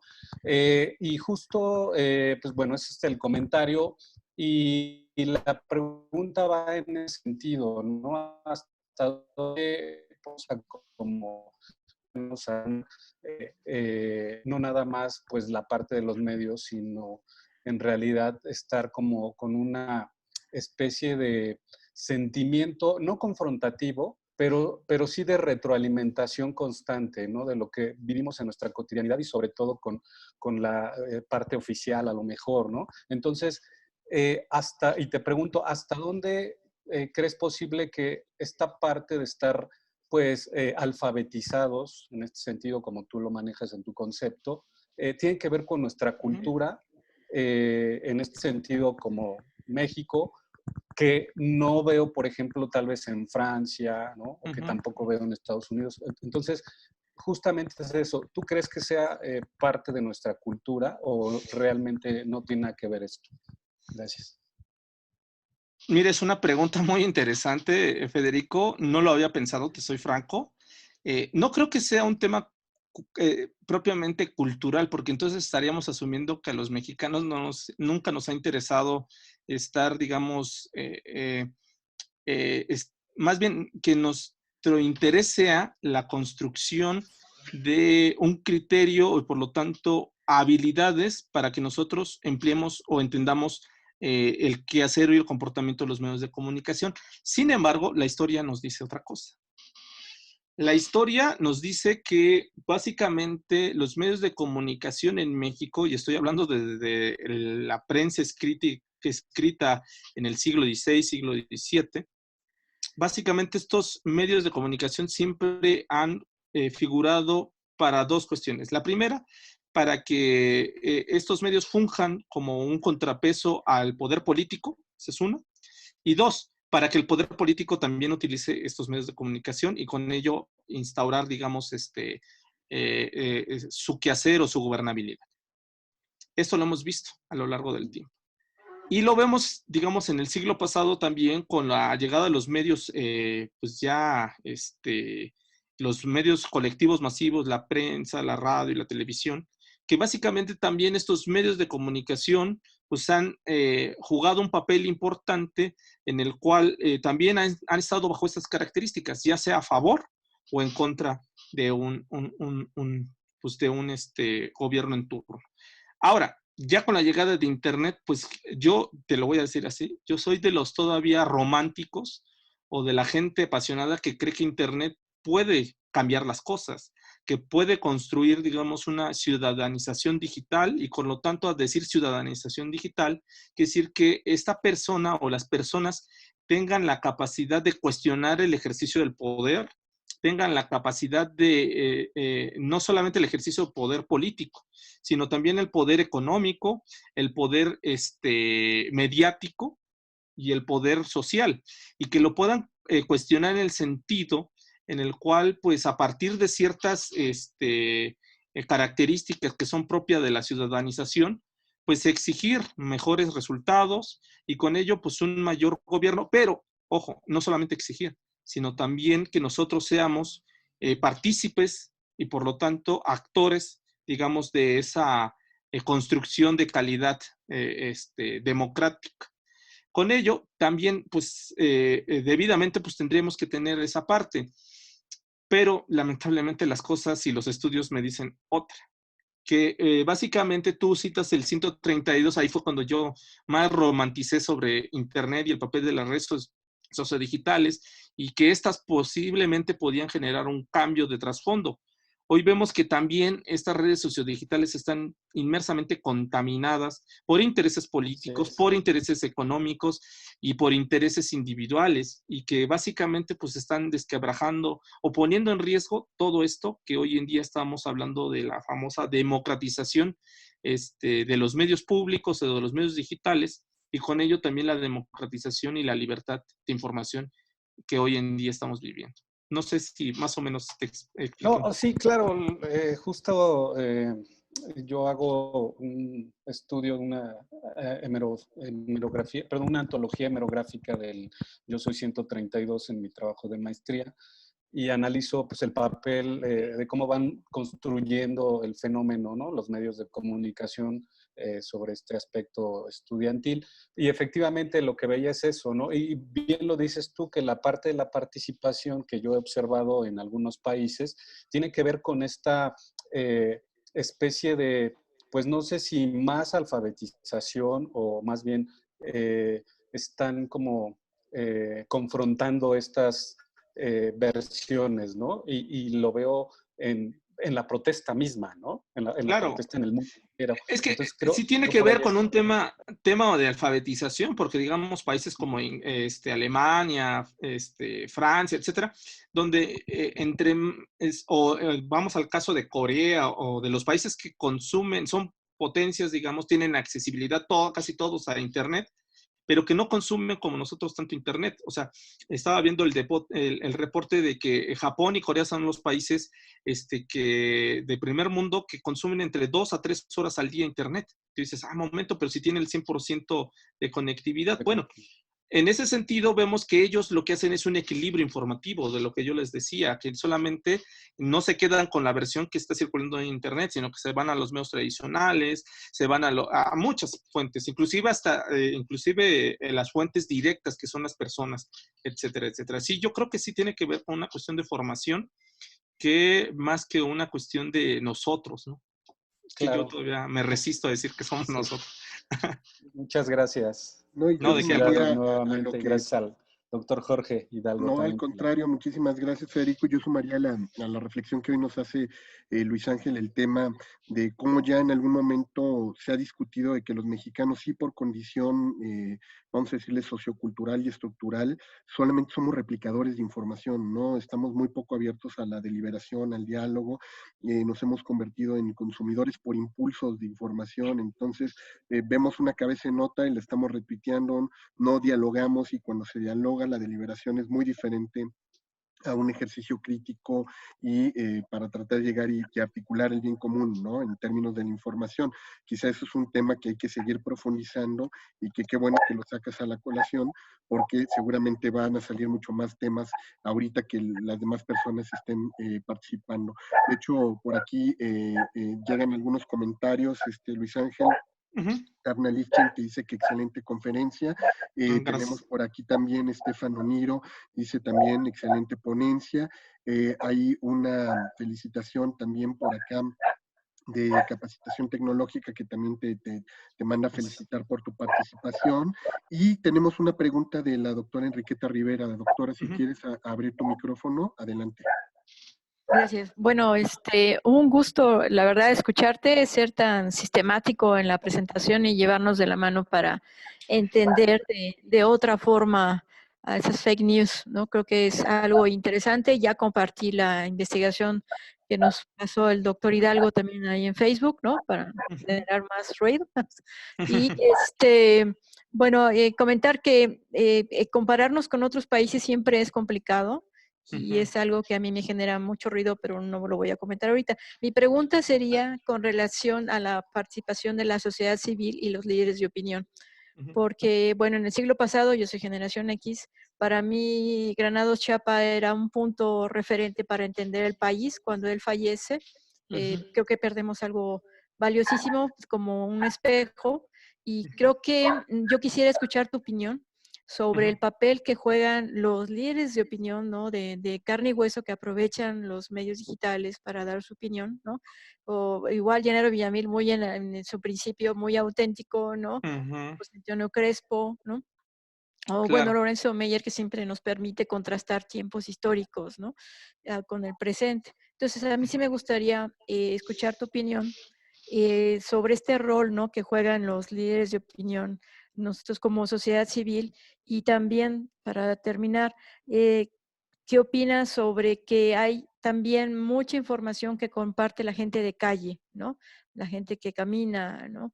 Y a veces queremos más en esas fotos y esos videos de la gente que pasó por ahí y está impactada por lo que está pasando. No sé, gente que no es recibida, por ejemplo, ahorita en los hospitales en la Ciudad de México, y que no es una noticia de primera plana, ¿no? Si nos Claro. enteramos en corto. Entonces, otra vez, nada más sobre sociedad civil y líderes de opinión, ¿no? Muchísimas gracias y felicidades. Muchas gracias, doctora. Rápidamente, precisamente los fake news lo que buscan es atacar las diferentes personas. Una de ellas es el poder mediático. Y en el poder mediático precisamente es deslegitimar pues la legalidad que hoy tiene precisamente y que se han ganado muchos medios de comunicación, y entre ellos también muchos líderes de opinión, principalmente periodistas. La semana pasada a mí me dio mucha tristeza ver que el debate público que se estaba dando en las redes sociodigitales se cuestionaría duramente por una investigación que se hizo desde mi punto de vista bien hecha, el caso de Notimex, y en el cual se cuestiona tres actores que ahorita voy a poner a colación. Primero, se pone en tela de juicio el papel de una periodista que pues en los últimos años se ha caracterizado por información o construcción o cuestionar al poder político, que es Carmen Aristegui y su grupo de periodistas. Segundo, una sociedad civil que no solamente es nacional, sino también internacional, que es Artículo 19, que también ha reportado en diferentes etapas de la vida pública de México, sobre todo la etapa moderna, el papel de la libertad de expresión y el derecho a la información mediante los periodistas y los ataques a los periodistas. Y tercero, el papel de los académicos o la gente que estamos generando información o tratamos de explicar estos fenómenos que se están dando hoy en día en Internet, y fue propiamente el papel que jugara Signan Lab, y en este caso encabezado por la doctora Rosana Reguillo. En ese sentido, estamos viendo, a mí me dio pavor, y la verdad yo sí lo vi en vivo en ese sentido, cómo se generaron temas de tendencia en contra de este medio de comunicación, en contra de esta asociación civil y en contra de la figura de una académica tan respetada como es Rosana y como todo el grupo de investigadores que están alrededor de ella. En ese sentido, se generaron temas de tendencia que fueron acompañados también precisamente de fake news. No fue un tema aislado, o sea, fue lo que yo venía diciendo a lo largo de mi exposición, que hubo un interés, no sé si en este caso económico o político, que sí generó tendencias, o sea, generaron información falsa, cuestionando a estos tres actores de la sociedad. Y en ese sentido vemos precisamente cómo hoy en día no solamente el papel de Internet que nosotros tanto defendemos y estamos analizando, se torna como un espacio también para el linchamiento de la gente, a partir también de la desinformación y de la gran polarización que hoy en día estamos viviendo. Y en ese sentido, vemos que estos actores, a mí estoy casi seguro, yo trabajé muchos años con el maestro Miguel Ángel Granados Chapa, y yo casi estaría seguro que también estaría cuestionando el actuar del gobierno actualmente. Y en ese sentido, no me extrañaría que también hubiera una estrategia en las redes sociodigitales cuestionando la legitimidad y sobre todo la reputación de una figura como el maestro Granados Chapa. Y no solamente como él, hemos visto que a lo largo, digamos, de estos años se ha cuestionado las figuras públicas de personajes que han construido o han sido parte de la transición democrática que nos ha costado a muchos mexicanos y que hoy en día a través de Internet pues está cuestionando su legitimidad. Y los fake news o la desinformación digital está jugando un papel fundamental en la construcción, bueno, lo voy a decir así, la construcción y debilitamiento de las figuras públicas y por lo tanto de la sociedad civil y de los miembros de la sociedad civil que hoy en día la integran.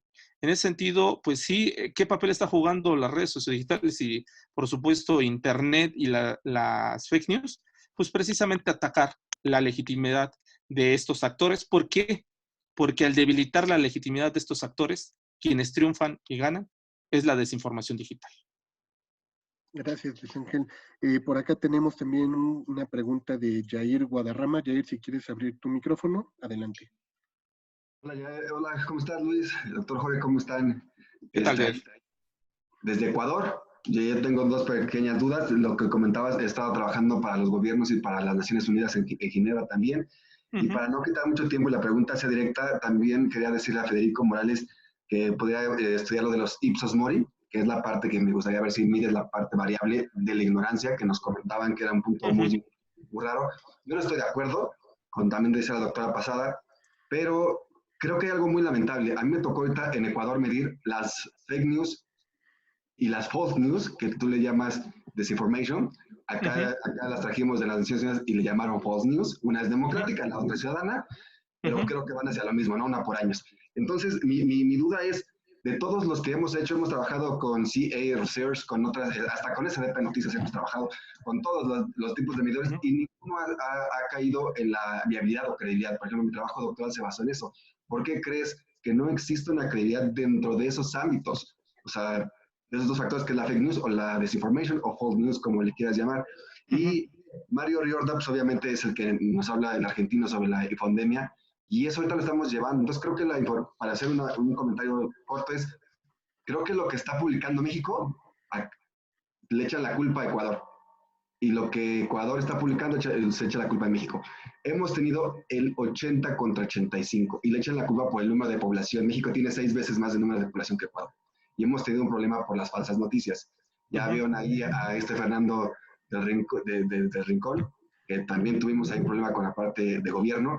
Entonces creo que el error no solamente estaría en la parte ideológica de los profesores, yo creo que también está en que ninguno de los medidores sea correcto. Entonces quisiera ver si tú me puedes decir cuál de los medidores. Estaba leyendo tu artículo y hay algo que no concuerdo. Está muy segregado. Acá le creen más y se usa más el Instagram que Facebook. O sea, ya soy de la generación, si ya decían que era por generaciones, dicen que ya Facebook ya es obsoleto, ya es viejo, entonces ya no le gusta a los jóvenes y lamentablemente no produce la misma información. Entonces, redundando en la pregunta es, ¿por qué no hay empresas, firmas que nos aseveren? Porque de 4 o 5 que hacemos, igual me tocó trabajar con Roy Campos, ¿por qué no funciona? O sea, ¿a dónde vamos que hace que todo lo que hagamos en estudios, pues nuestra muestra, como la que tú dices de 835, 885, es poca para el tipo de población que es? Y eso es muy lamentable. Entonces, esa es mi pregunta tan corta. Y muchas gracias, la verdad es que me encantó otra vez la información. Y un saludo allá a la escuela, hasta México. Y bueno, esa es mi pregunta en corto.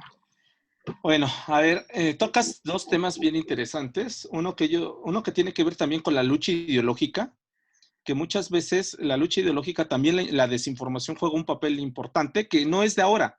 Es un tema que ya viene desde antes. Yo lo decía en la parte de la desinformación tradicional, en la cual precisamente los gobiernos han hecho estas estrategias precisamente para dos cosas. La primera, para imponer, digamos, su forma de querer o de gobernar, y otra para contrarrestar los ataques de las personas o de la gente de fuera que no está a favor de su estrategia de gobierno. Eso ha existido y seguirá existiendo. Y en el caso de las fake news, pues sigue ocurriendo.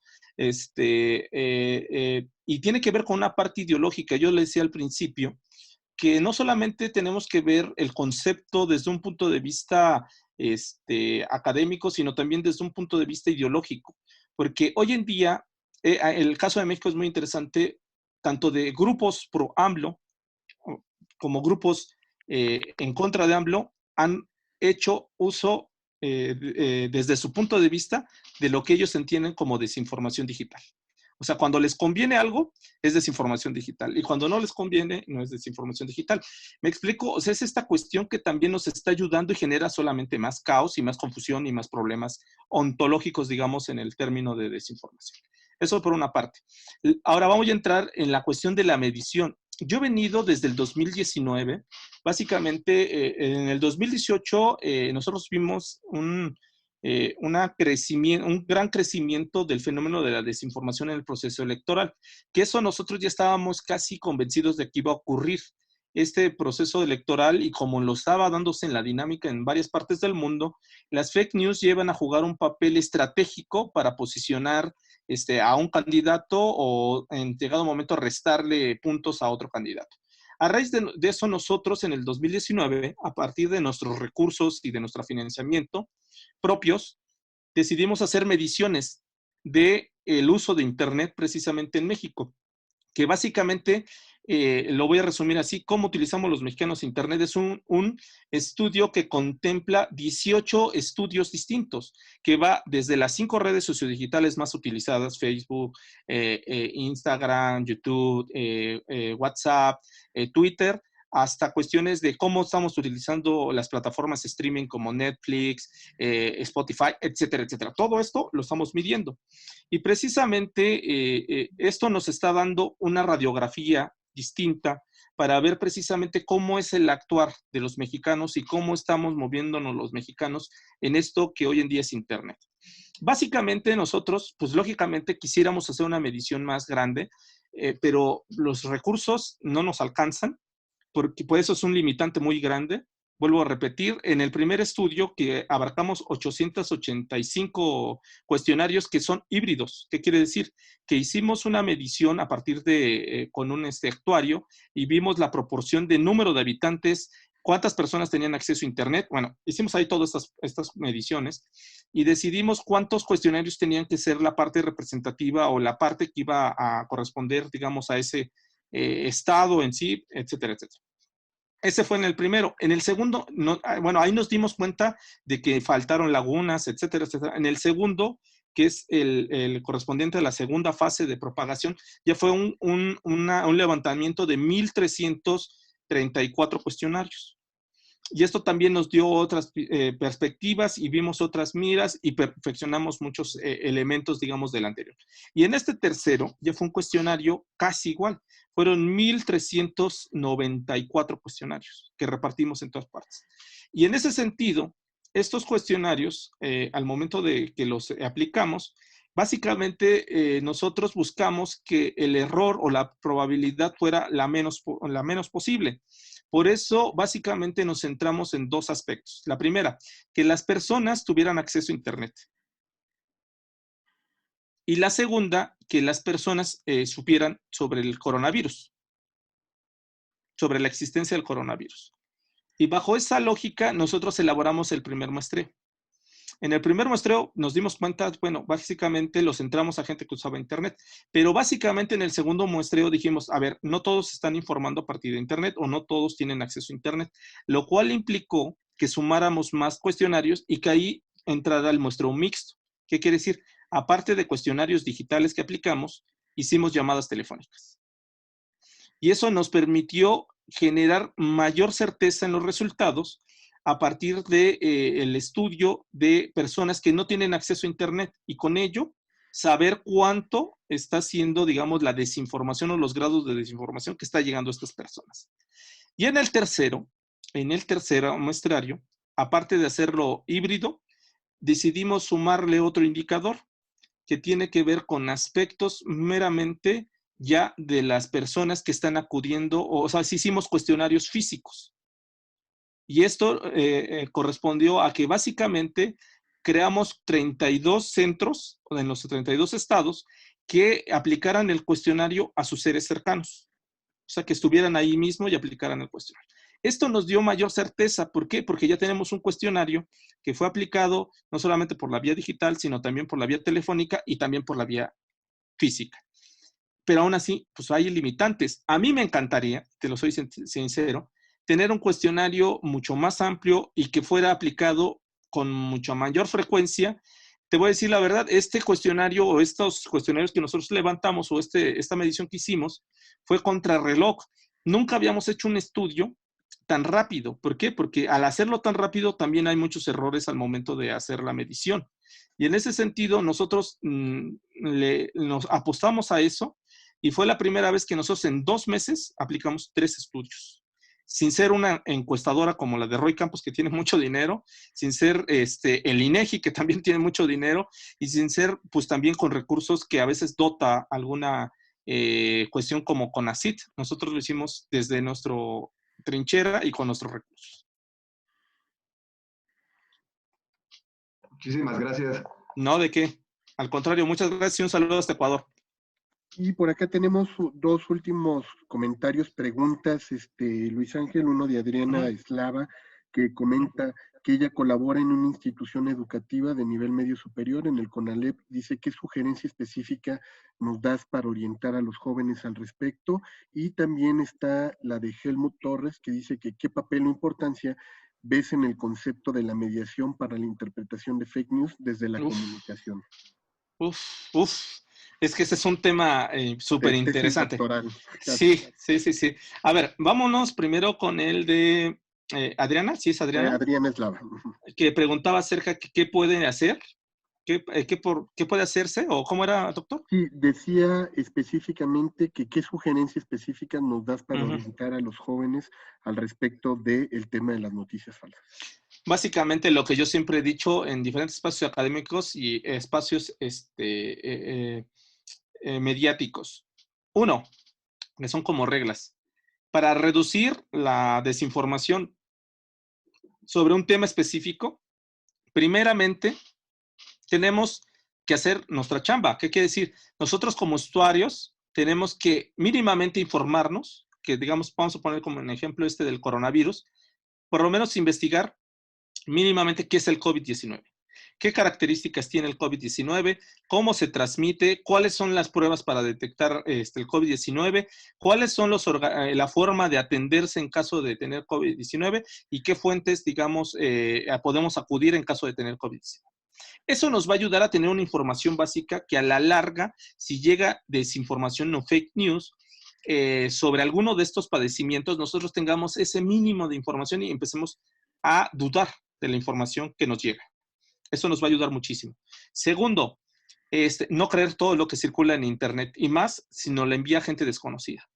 Eso es un elemento que nosotros hoy en día, yo he puesto en tela de juicio y he puesto también en un elemento que es muy relevante, porque muchas veces la gente que te envía, gente no cercana o no propia de nuestras redes sociodigitales o de nuestros círculos cercanos, y te envía información, hay detrás un interés político y hay detrás un interés económico, que ya vimos que es una industria, y también hay un interés político detrás de los fake news. Entonces, hay que dudar de esa información. Si vemos que es reiterativa, que no solamente nos la manda la gente, las personas desconocidas, sino que ya vemos que son amigos, que ya son familiares, bueno, en ese caso, entonces, hay que darnos a la tarea de no subirnos al tren de compartir inmediatamente la información, que ese sería el tercer elemento. No subirnos al tema y darnos unos minutos para reposar la información, para tratar de verificarla, que ese sería el cuarto elemento. Para verificar la información antes de compartir. Contrastarla con otros medios, ya sea digitales, no solamente quedarnos con los digitales, sino irnos a los medios tradicionales. Y esto también nos va a permitir que una de dos, nuestro cerebro está acostumbrado a reaccionar más emotivamente que racionalmente. Dejemos la parte emotiva y empecemos a cuestionarnos racionalmente. Y empezar a cuestionar también nos va a llevar a que el consumo de la información que veamos, en este caso de la mala información o la desinformation, no sea inmediatamente, no seamos presa de nuestros impulsos o de nuestras emociones.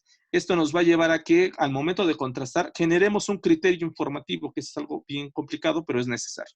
Al generar criterio, nosotros ya no vamos a compartir la información y por lo tanto descartemos toda la información. Y sobre todo, aquí viene el quinto elemento, que es una vez que nosotros detectemos que es información falsa, avisar a la gente mediante las redes sociodigitales de que te está llegando esta información falsa sin colocar el link, sino simplemente decir por medio de redes sociales, ya sea WhatsApp, me está llegando esta información sobre la organización de una fiesta en Las Águilas, en la Ciudad de México, para que todos nos contagiemos del COVID-19 y con eso generar inmunidad de rebaño.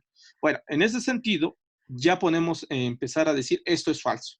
Ante todo, avisar a nuestro entorno, y con ello, bajo estos 5 pasos muy sencillos, va a ocurrir no solamente la cuestión de la desinformación, sino que también vamos a meternos en el terreno de la polarización. Al momento de que nosotros, cuando un candidato, cuando un líder político, cuando un miembro de la sociedad civil comparte un comentario, cuestionarlo. Es decir, a ver, ¿sí será cierto lo que dice Eugenio Derbez, de que los doctores están cayendo como moscas en Tijuana? ¿O sí será cierto lo que dicen llegado un momento Thalía, etcétera, etcétera? Empezamos a cuestionar y bajo esa lógica estamos generando un criterio que a la larga va a ayudar y va a abonar, digamos, al debate público que se esté generando en la esfera pública digital.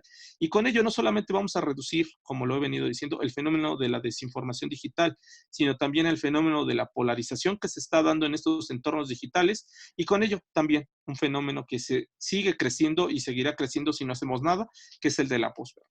Esos serían los 5 pasos que yo daría o recomendaría a los jóvenes para que puedan disminuir todo lo que tiene que ver con la cuestión de la desinformación digital en esta era de la desinformación o la era de Internet y las redes sociales digitales. Ahora, la pregunta que viene, que sí yo creo que es una tesis doctoral, que es ¿qué papel juega o la mediación, los medios de comunicación? ¿Sí era más o menos eso, verdad, doctor? Sí, dice que qué papel o importancia ves en el concepto de mediación para la interpretación de las fake news desde la comunicación.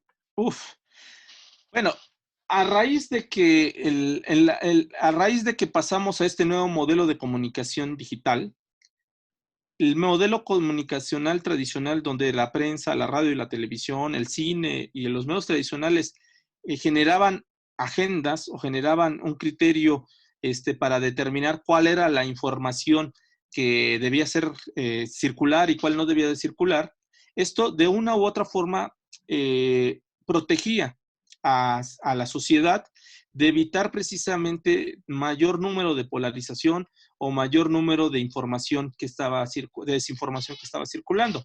Pero lamentablemente esto también generaba a que nada más consumiéramos la información que estaba centrada, digamos, por un lado, bajo criterios editoriales de ciertos grupos políticos o de ciertos grupos editoriales o mediáticos. Pero ahora tenemos con Internet que esa mediación que existía o esa apropiación y por lo tanto exclusividad que tenían los medios tradicionales de la generación de información, ahora ya no existe. Ahora la sociedad civil organizada o la sociedad civil en general hace uso de la información como ellos quieren. Y bajo esa lógica, la mediación que existía antes, hoy en día, pues ya se está diluyendo y prácticamente desapareciendo, porque básicamente ahora se cuestiona precisamente el papel que jugaba esa mediación. Y se cuestiona en el sentido de que antes estos medios nos informaban como ellos querían que nos informáramos. Ahora nosotros decidimos cómo nos informamos y no solamente cómo nos informamos, cómo generamos información. Y bajo esa lógica, bajo esta dinámica de Internet y las redes sociodigitales, vemos que la mediación se rompe, ya no hay. Y ahora estamos ante no solamente unas cuantas agendas informativas, ahora tenemos una multiplicidad enorme de agendas informativas. Y con ello, el debate público se pulveriza y vemos ahora que es la misma sociedad civil ahora se confronta en estos debates públicos y no llega a esta generación de acuerdos que generan deliberación propiamente para una mayor construcción del debate público que hoy en día Internet, en teoría, nos iba a facilitar y nos iba a ayudar. Con ello, pues, traté más o menos de, muy brevemente, de resumir el papel de la mediación en este espacio. Y ahora, si lo conectamos con la cuestión de la desinformación digital, pues se vuelve todavía más complejo, porque muchos actores que hoy en día generan desinformación digital dicen que ellos tienen la verdad y que los que mienten son precisamente aquellos que imponían agendas. Y también los que mienten eran aquellos que apoyaban esas agendas, o sea, los políticos, las instituciones, etcétera, etcétera. Con eso, ahora vemos que la mediación, pues hoy en día, yo creo que debería ser un tema que debemos discutir y un tema que debemos ver cómo llevarla al terreno digital. Y si quieres meterle todavía más eco a la discusión, por aquí nada más comentó para manera de cierre Héctor Becerra, dice: en la actualidad existen normas jurídicas que pretenden que se sancione a quien hable ocasionando daños, como refieren políticos y financieros, pero nuestro sistema jurídico es muy lento para poder sancionar a quien lo efectúe con todo el dolo, lo cual merma la utilidad que tiene el Internet. Esperemos que en un futuro podamos también hablar de esto en el sector jurídico. Yo creo que hay todo un tema, sobre todo después de la experiencia de colegas como Sergio Aguayo o Sergio Sarmiento, que han estado padeciendo precisamente este tema de informar y que el marco jurídico se ponga en su contra, pese a que existan evidencias para probar lo que ellos decían, ¿no? Luis Ángel. Exactamente. No, pues ese es un terreno que yo soy enemigo de la regulación. Y lo voy a decir por qué. Porque la regulación, y ya se ha comprobado, hay países como Alemania, España, Francia, Tailandia, Singapur, que han hecho leyes en contra de la desinformación digital. Y a la larga se han dado cuenta que esa desinformación digital, la legalización y la generación de leyes no propicia básicamente que el fenómeno disminuya, sino todo lo contrario.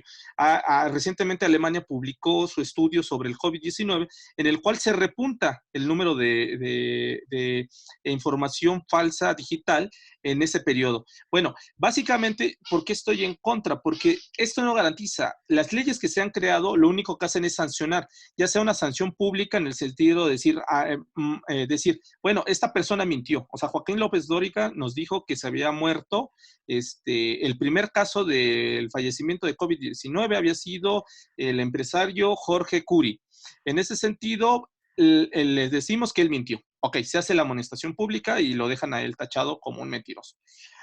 Pero esa es una. La dos es, este periódico en Ciudad Juárez compartió en su primera plana información de que los cadáveres que no correspondían a la situación que se estaba derivando de la propagación del COVID-19, entonces sí son falsos, porque esa imagen no corresponde a México y no corresponde, bueno, y entonces lo vamos a sancionar públicamente, pero también lo vamos a sancionar económicamente con 50,000, 100,000, 200,000 pesos. Ok.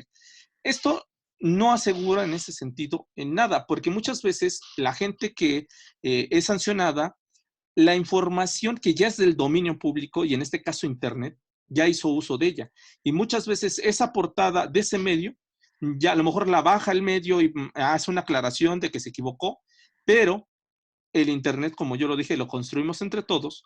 Va a haber gente que utilice y replique esa imagen bajo otro contexto, bajo otras circunstancias, y no va a haber nadie que lo prohíba. O va a haber otra cuenta ficticia que vuelva a subir esa imagen o esa noticia falsa, y es una cadena interminable, entonces, de la propagación de la desinformación. Por ello, yo soy de los románticos y vuelvo a lo mismo. Lo mejor para construir o evitar la propagación el crecimiento de la desinformación, de la polarización y todo lo que tiene que ver con la posverdad, es la alfabetización digital.